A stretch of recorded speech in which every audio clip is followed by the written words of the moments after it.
কথায় আছে প্রকৃতি কাউকে ছাড় দেয় না, আর সে কথার প্রমাণ হিসেবেই যেন ইসরায়েলের উপর দাবানলের থাবা। বাদ যায়নি যুক্তরাষ্ট্র, সেখানেও চলছে আগুন। দুটি দেশের এমন ভয়ানক পরিস্থিতিতে চাঞ্চল্য সৃষ্টি হয়েছে গোটা বিশ্বে। কদিন ধরেই তাপমাত্রার পারদ বাড়ছিল, সাথে যোগ হয়েছে অবাধ্য বাতাস। তাতেই একের পর এক এলাকা চলছে দাবানলে। সব মিলিয়ে প্রকৃতি যেন ভয়ঙ্কর এক রূপে ধরা দিল ইসরায়েলবাসীর সামনে।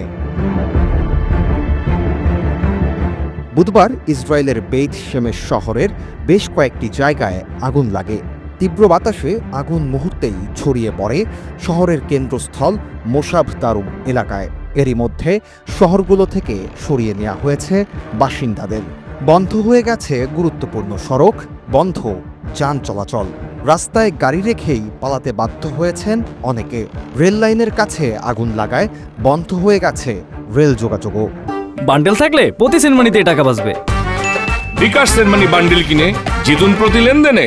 অবস্থা এতটাই বেগতিক যে শহরগুলো দেখলে মনে হবে যেন এক শ্মশান ভূমি।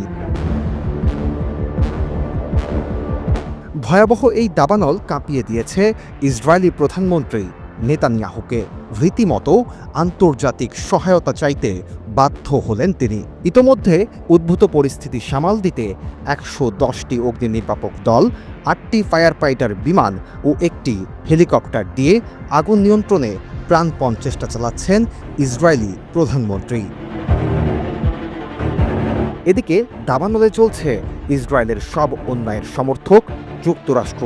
দেশটির নিউ জার্সির ওশেন কাউন্টির প্রায় ১৩,০০০ একরের বেশি এলাকা জুড়েও তাণ্ডব ভয়াবহ দাবানলের। জোনস রোড এলাকা থেকে শুরু হওয়া আগুনের লেলিহান শিখা এখন ছড়িয়ে পড়েছে ১৩,০০০ একরের বেশি জমিতে।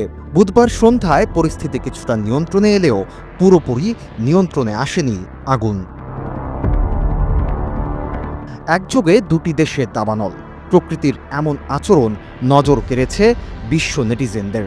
তাদের মতে প্রকৃতি যেন প্রতিশোধের আগুনেই পোড়াতে চাইছে এই দুই দেশকে।